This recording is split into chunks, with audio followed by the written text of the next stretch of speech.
Welcome to Practice Talk, a deep dive into the world of healthcare practices, where we invite team members to share strategies to make your work life easier. Now your host, Lacie Ellis. Welcome to Practice Talk, brought to you by People in Practice, where we specialize in digital marketing, website development, SEO, and so much more. I'm very excited for today's conversation, where we will be discussing some strategies to help patients through the journey from consultation to commitment with my guest, Cathy. Cathy has been in orthodontics for 26 years and has worked in multiple capacities within the practice. However, she ultimately has found her skills a home in her role as a treatment coordinator.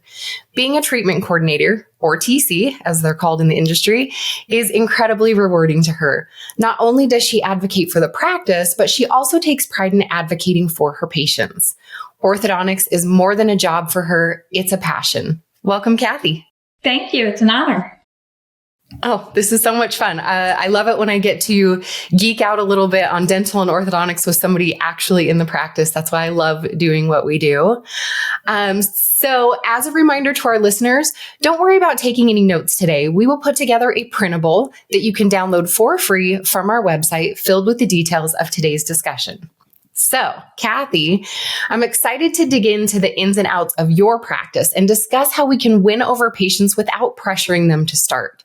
So my first question is, do you have any strategies in place that start at the new patient phone call that help you ultimately get the patient to commit to treatment at the exam appointment? Yes. Well, if you think about it, customer service is very hard to come across now. So we make sure that we allow plenty of time for that new patient call. Granted, some people are in a hurry and we have to adapt to that as well. But for the most part, it's all about taking your time and really listening.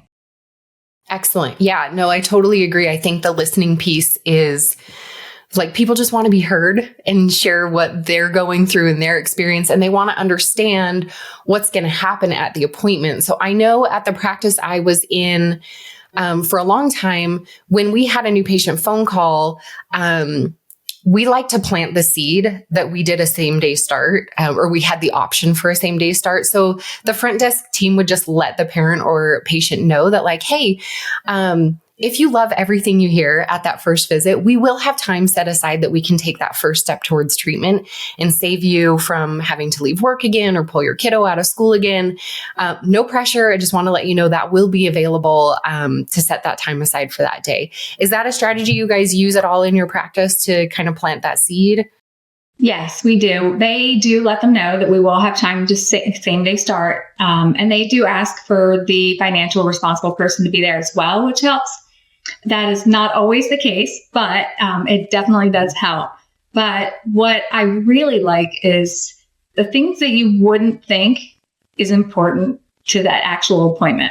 I want to know if there was a baby in the background crying, or if they're scheduling around vacation, anything like that that can open up a conversation for me.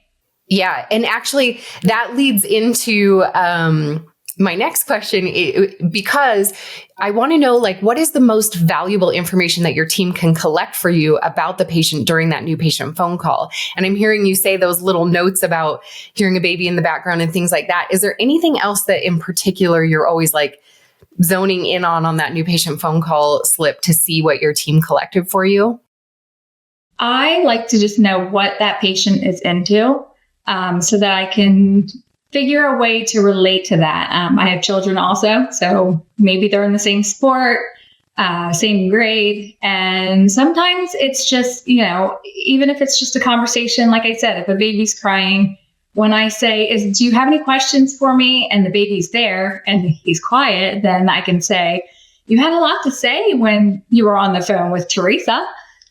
Do you have anything? So they usually laugh. And really, I feel like it's creating a relationship, making friends. The girls here actually laugh because I get invited to the kids' school plays and everything. So you're really building relationships, which is exactly what it's about. So, I always loved as a TC when I got a new patient phone slip that was just covered in notes from the conversation. It was up the sides, trails onto the back. Like there was no room left to put anything else. And I just ate that up. And I really like to ask my team to write down the actual verbiage that the patient or parent was using. So if they say something like, oh, there's just teeth everywhere, it's kind of like shark teeth in there, there's just like rows of teeth. I wanted to know that they said that so that in the exam, when I'm explaining how we're going to move teeth, I can say, now I know that you think of these as like shark teeth, and this is how we're going to tackle that situation. And mom goes, oh, you're talking about all these rows and different, eruptions that we're seeing in there, and using the terms that they use, I think helps do exactly what you're saying, like break down that barrier. And like, we're talking the same language here, because they might not understand, upper right 3, they're not going to know what that means. But when I say sharp teeth and it's up here and we're layered in teeth, they're going to go, oh yeah, that's exactly what I'm seeing. So that's perfect. So we like to get questions or comments from our listeners and our people in practice clients about our topic. So let's listen to our first question. We are trying to convince our doctor to lower our minimum down payment. However, he feels that this will lead to more collection issues. Have you seen any evidence that this is the case in your practice? No, I have not. We actually, a while back, went to $500 down as the minimum. That has kind of seemed to be the sweet spot. It's affordable for them, and we can actually extend the payments out 6 months as well. And we still don't really have that issue. Keeping in mind, we do somewhat of a soft credit check. We do look at their employment, how long they've been, if they had other children in treatment, and how the payments were at that point in time. It just opens doors for them. If there's multiple kids, sometimes we'll even go lower than 500, just because it's a lot to put 2 kids through braces, and we don't want them to have to choose which one gets them first. So it has not really caused any issues. Obviously, if there has been payment issues, then we will ask for a higher down payment though. And does that change for your down payment with doing aligners? Because I know, sometimes the lab fees are really high front-ended for the practice. Does that change the flexibility of payment options for your practice? No, not at all. Awesome. I know the office that I TC'd in the longest, we started out hardcore Zolke method. I don't know if you're familiar with that. So there was, a pretty significant check on the financial security and all of that. And then the financial coordinator would tell me, this is what your parameters are for this patient.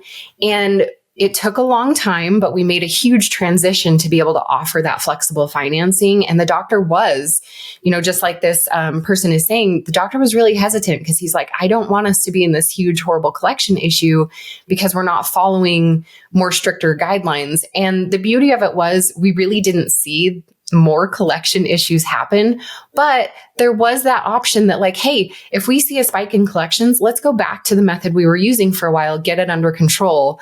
But we just didn't experience that. So it was nice to be able to be like, even with a $500 down payment, sometimes I could say, you could do $250 when we do the records, and then you could do $250 the day we put braces on your kiddo. And that even gave 2 weeks of a breathing room for that down payment to be split up. So I think offering that flexibility to your team as a doctor and trusting that your team can read the patient and know what to do with that, I think that's really like the best of both worlds, I think, with that. Yes. And a lot of people do base their budget off of monthly payments. So you'll actually find that they'll look at the monthly payment and say, well, I really need to put $1,000 down to get to what's comfortable for me. So you'll find more that will actually strive to put more down. That's a good point because, especially in this economy where, I think our budgets are a little bit more stretched than they have been in the previous years. I think people are looking at that monthly number probably more than the down payment number right now in this climate. So that's really good insight. All right, let's listen to our next question. We offer same-day starts in our practice, and I struggle to offer this in the exam because I don't want the patient to feel like I'm being pushy. Any tips or tricks for this?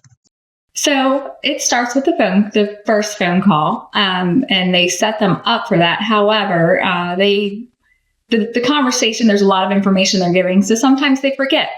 So the way I like to do it is when I I'll review the treatment with them, and then I will go over the fees. I ask them which one is going to work for them. They usually will give an answer. It's probably option A, and I will put the paperwork, have them sign it. I don't mention anything. Our for same day starts is whether they pay that day or if they even start that day. And I let them know, we can save you from having to take off work again, pull your child out of school again, and get started today if you would like. Once they've signed everything, I just ask simply, I will not say, did you want to pay that today? I will say, are you going to use a check or a card for the down payment? And typically they're just like, oh, here, I'm using my card. And it just kind of flows. You want it to flow nicely and just go into it. And then if they say, oh, do I have to pay that today? Then you can tell them they don't have to, but if they just want to get it out of the way so they don't have to worry about it, then they can. That's a really nice approach. And I completely understand this question because I hate feeling salesy. It's just not in my nature. I like people to feel like you've got the choice to make your decisions. I'm just not a very pushy person. But when I reframed it in my head and understood that mom really is grateful when they don't have to juggle their schedule again and take kids out of school again and leave work again and get a sitter maybe for the littles again and all of that. There is gratitude from the mom a lot of times when it comes down to that, and even the dads. And you're really not being pushy, you're giving more options. And so planting that seed in the new patient phone call helps. But like you said, there's so much that they're kind of getting fire hosed with all at once. And it feels like this is kind of a intense process to go through. And it's really, it can be very financially draining on some families. So I think there's just a lot of anxiety going into it. But when you can be like, hey, we can do this today, save you a trip from coming in, and you're just giving options. I think that helps it not feel like you said, it feels more like there's a flow to it and you're just doing what's best for your patient. You're just offering options. And if they don't want to start that same day and they're crunched for time, you're like, great, let's find another time that works good for you. It's not that big of a deal. Yes. Awesome. Okay, so what would you say is the number one thing that you do in the exam process that leads a patient to being ready to start treatment? I think it is engaging with the patient themselves. If it's a child, engaging with them, because ultimately, as a mom, I'm going to take my child where they're comfortable. As you know, getting children ready to go somewhere is enough. To have to get them ready to go somewhere they don't want to go is way worse. So I just engage with the patient so that they are comfortable. They want to be here.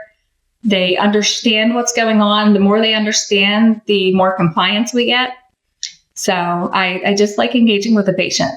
I love that. I don't know if I've shared this on the podcast before, but when my son was ready for his orthodontic treatment, I took him to 3 offices and I kind of knew where I thought he'd want to go.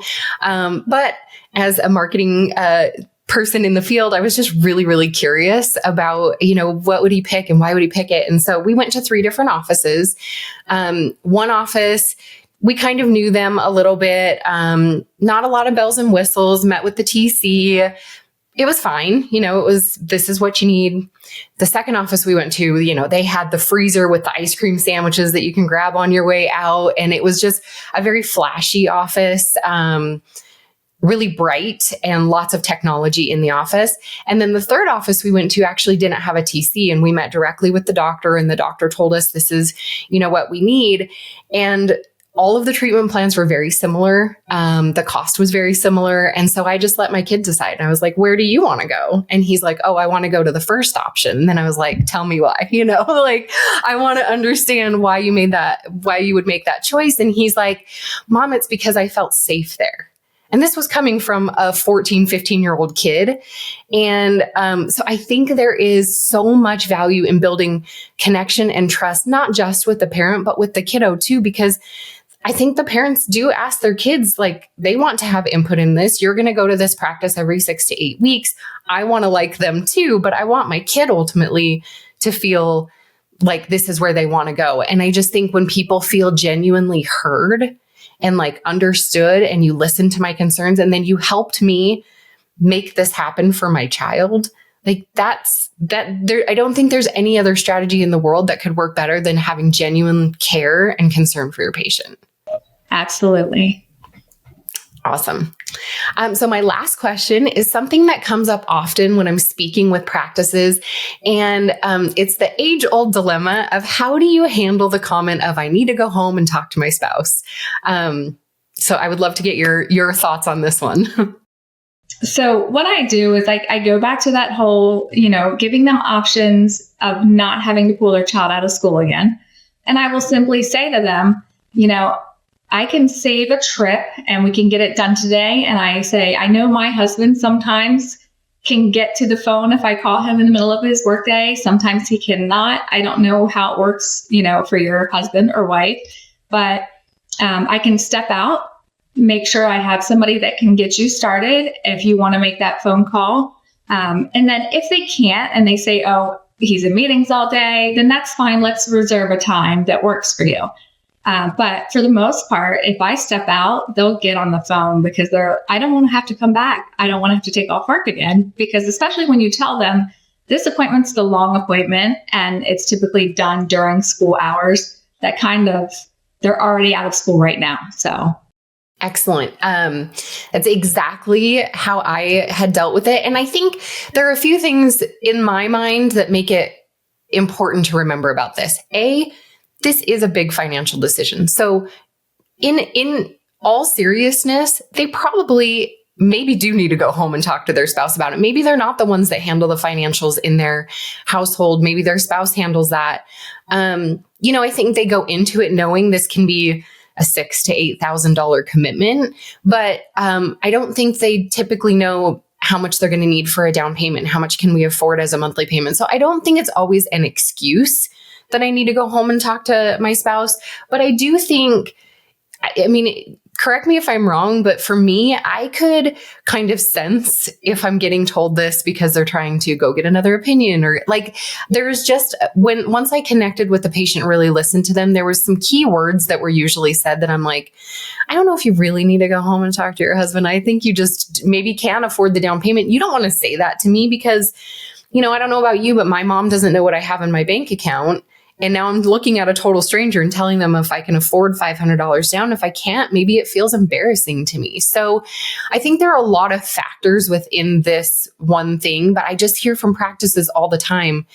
We're just back to, getting lower case acceptance and lower same day starts because of this. I need to go home and talk to my spouse. And I'm like, well, did we listen to the cues? Did we, give them the option? I think that is the perfect thing to do, is be like, hey, there's a lot of information I just gave you. So I don't know if your, spouse is available for a quick phone call, but I could step out, let you call them. So if they have any questions, I'm right here and can answer them.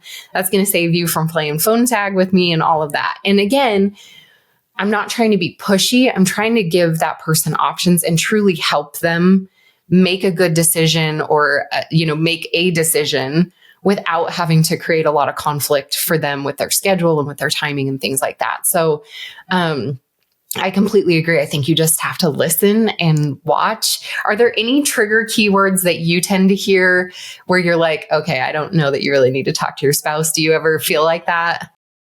I do get that. I don't know any keywords offhand. You just kind of get that vibe sometimes. And so I always, if they can't call their husband right away or wife, I always say, listen, I know we went over a ton of information. You're going to go home and you're going to say, I forget what she said about that.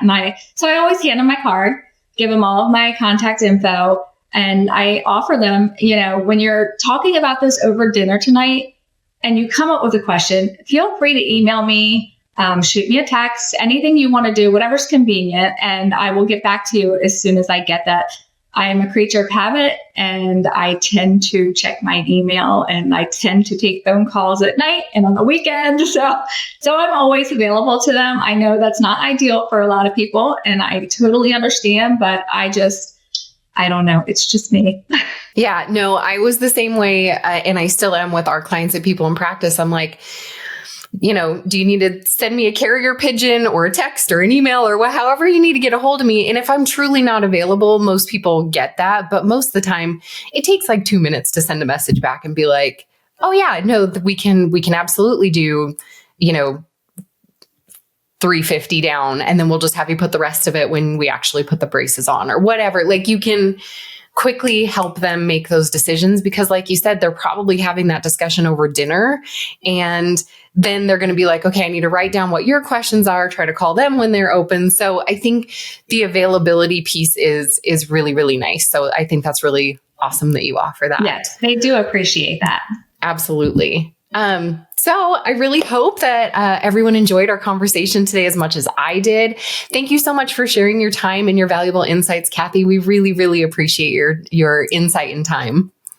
No problem. Thank you for having me. Absolutely. So our goal with this podcast is to give you truly tangible items that you can use in your day-to-day life at the office to elevate the voices of the people that actually work in an office and sit in the same chairs that you sit in every single day. We'd love to hear from you with topic or guest recommendations, as well as questions or comments about the things that you are dealing with in your practice. Send us your anonymous or non-anonymous questions and stories to practice-talk.com. Please subscribe and share this episode with your friends and family that might find these conversations helpful and or interesting. And don't forget to listen to our original podcast called The Golden Age of Orthodontics, hosted by the founders of People in Practice, Dr. Leon Klempner and Amy Epstein. Until next time, thank you for joining us on Practice Talk, where your voice has value. Thank you for listening to the Practice Talk podcast. Head over to practice-talk.com to ask us questions or tell us your stories. Until next time.